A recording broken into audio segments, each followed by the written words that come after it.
has gone to Flaming Wonder. But Pat Hyland, what a good day he's had. Campaign King and now this filly.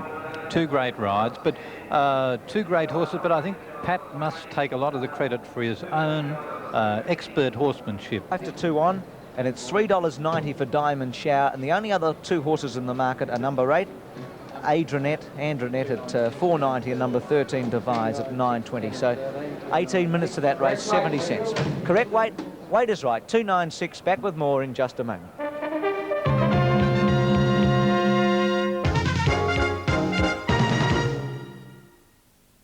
Watch your club Yarrawonga. Wonder 355. The Quinella 1110, trifecta 192.80. The daily double today 10.90, and the quaddie paid $150.35. So they're the totes after race 7 today. The final event is the Foster 1600. The horse to watch is Keepers. He ran a very good race on the bounding away. She's out to 80 cents. 240 for Diamond Shower, 870 for Evandale Star, 10.15 La Cadeau, down to number 8 Adronette at 4.15, and 13 Devise at 10.55. So still a couple of minutes to go before that race, and 80 cents bounding away. That's 7 to 4 on, after she was much shorter earlier on. So that'll be our next replay race, and of course we have the Foster 1600 coming up shortly. So Phil, back to you before we go to Sydney and bounding away. Yes, Bruce, well, I think we might have a bit of time here to run through the field in the final event, and we'll be kept up to date with what's happening up in Sydney. So we'll look at the Fosters. It's a famous horse, and in this race, Tappy, we have $1 million horse. Sure do, Ian. Bounding Away is her name. She deserves a change of luck, and that might sound silly because she's won $1 million, but she has run 3 consecutive seconds. Tommy Smith's of the opinion that she's absolutely screaming for 1,600 metres at this stage of her preparation, so we'll soon see what sort of a judge Tommy Smith is. Ray Hadley, no doubt there'll be a big splash of red on your board for Bounding Away. 6 to 4 on, in fact, Tappy. 6 to 4 on the top one, Bounding Away. Same in the ring. Diamond Shower 15 to 2.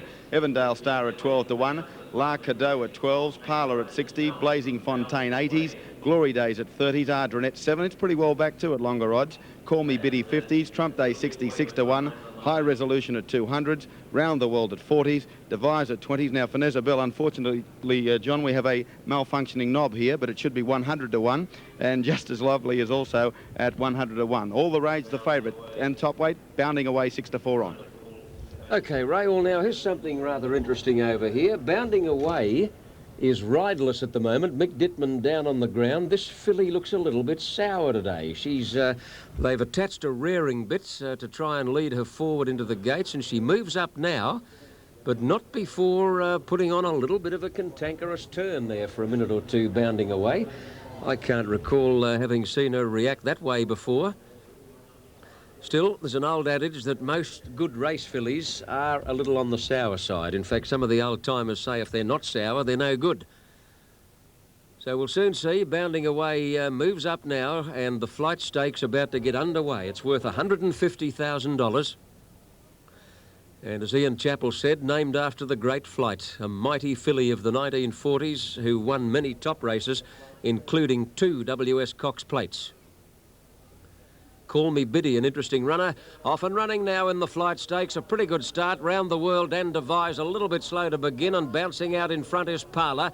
Glory Days and Evandale Star quickly into stride. High Resolution ridden a bit in the early part, looking for the lead. And then Trump Days and not far away when they settle down. Bounding Away, who's about midfield. On the fence, Call Me Biddy, followed by Just As Lovely and Adronette, and out deep as Blazing Fontaine. Further back, Diamond Shower, followed by La Cadeau. Round the World, Finesse Bell and Devise back at the tail. As they go to the first turn, Parlour is the leader, about a half length to High Resolution. 2 lengths away, third, Trump Days a length, Evandale Star a length, Bounding Away in a beautiful spot. And then Glory Days and Blazing Fontaine, followed by Just As Lovely, Call Me Biddy, Diamond Shower. Ardronette is a fair way back with La Cadeau as they go to the 800 mark from Round the World. Devise second last and Finesse Bella's last, and this field is well spread out. Parlour is the leader as they near the 600 mark over High Resolution. 2 lengths away, third, Trump Days Ace and then Evandale Star bounding away. Blazing Fontaine 3 deep. Further back Glory Days. Diamond Shower being niggled hard by Tiley as they turn for home. And then Round the World and Ardronette, but they've straightened in the Flight Stakes and Parlour is the leader.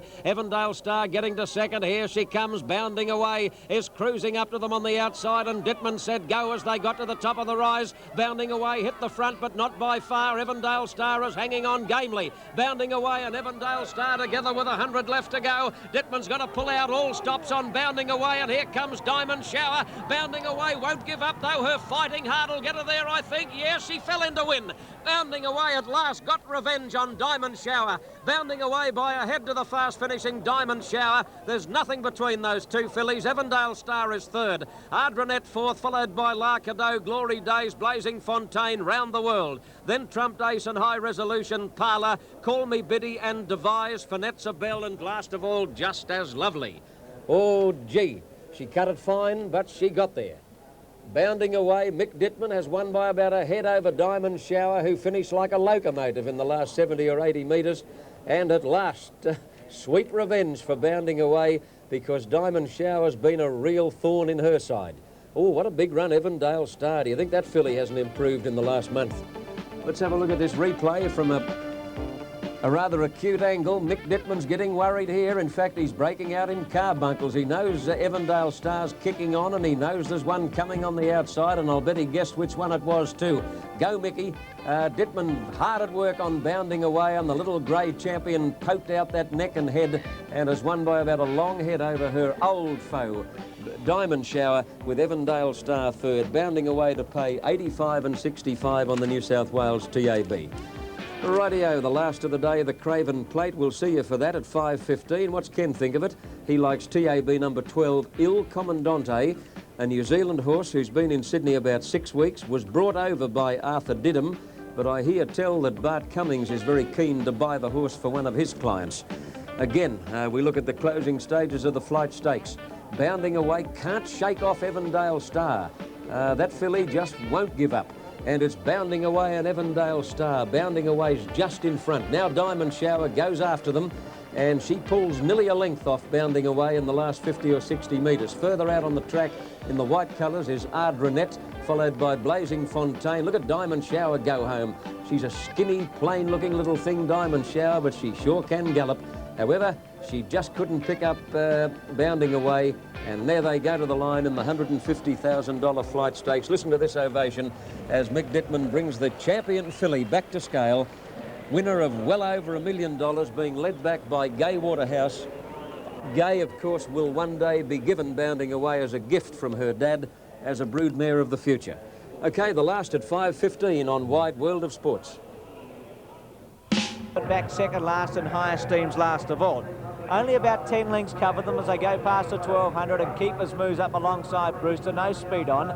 Fuego next to Noble Bay's moved up with Eastern Classic 3 deep, a length and a half to Bow Lane, My Lady Glen. 2.5 to Flash Habit, a half Peckham McGuess, a half then to Dark Moonlight, and about 3 lengths away last of all, making up a bit of ground as I speak, High Esteem. Less than 1,000 metres out, and Brewster and Keepers together with Noble Bay 3 deep and Eastern Classic the centre. On the fence, Fuego, moving around them, Flash Habit with My Lady Glen and Bow Lane. 2 to High Esteem taking off from Dark Moonlight, and a length and a half Peckham McGuess. Before the turn at the 600, Keepers, Brewster 3 deep, Noble Bay, Eastern Classic on the back of those horses. A half length away, Flash Habit. Then My Lady Glen and Fuego as they straighten up, and Bow Lane and High Esteem. In the straight, Noble Bay took the lead from Keepers and Brewster. Coming at them, Flash Habit with Eastern Classic, and then Bow Lane at the 350. Noble Bay joined by Flash Habit. Bow Lane's coming home hard out wide, and Eastern Classic. Eastern Classic takes a split on the inside with Flash Habit and Bow Lane. It's Flash Habit, Eastern Classic and Bow Lane. Flash Habit headed by Eastern Classic, and then Bow Lane behind them. Eastern Classic and Flash Habit. Flash Habit kicking again. He's going to get up and win. Flash Habit a long neck to Eastern Classic. A length to Bow Lane. 3 lengths away, Peckham McGuess, who flashed home. Then Noble Bay, Brewster. Behind them, My Lady Glen from Keepers, who knocked up High Esteem, Dark Moonlight and Fuego last. Well, a good win in the last by Flash Habit. I reckon Eastern Classic Viv might have put his head in front at one stage in this I thought he definitely got to the front, Bruce. I was thinking, well, there's a treble to Colin Hayes and Michael Clark. But Flash Habit certainly never gave in, and he kept plugging back. And Eastern Classic run possibly ended just before the post and allowed Flash Habit to regain the upper hand. Clark rode a mighty race on Eastern Classic. He got through on the inside and took the split, but Bobby Jury would not give in, and Beau Lane looked a bit of a chance. Yeah, Beau Lane, I thought at one stage about here he was going to come and beat the lot of them, but he looks as though he ducks in a bit. He's had to stop riding him and straighten him, and he hasn't raced quite generously in the straight. Yes, Bob Jury vigorous on Flash Habit. Clark on Eastern Classic. He knows he's in trouble now. He gets desperate, and I think you're right with Beau Lane. He just kept wanting to run him behind that winner. And Flash Habit, who was a good performance at Sandown 2 starts ago, and then took off a bit early, I thought, at Caulfield. He's battled on well to beat Eastern Classic with Beau Lane about a length away. Peckham, I guess, made up a ton of ground to be fourth. Yeah, he's much better known over the longer distances, but that's a very encouraging run for Peckham McGress and Pauline Dalton, who, of course, we all like to see have a winner. I think there's one in stall over a bit more ground, Bruce, for him. For sure, and fifth was Noble Bay, which wasn't a bad run, Noble Bay. No, that was a better, much better run than in the Craigley, but, of course, it was a much easier race. Flash Habit, Beau Lane $1.10. So if you have a good performance in the last, and from a Melbourne Cup point of view, did you like anything today, just now, or anything like that? I thought just now definitely raced into form, and talking to Jim Atkins afterward, he was delighted the way she's come back.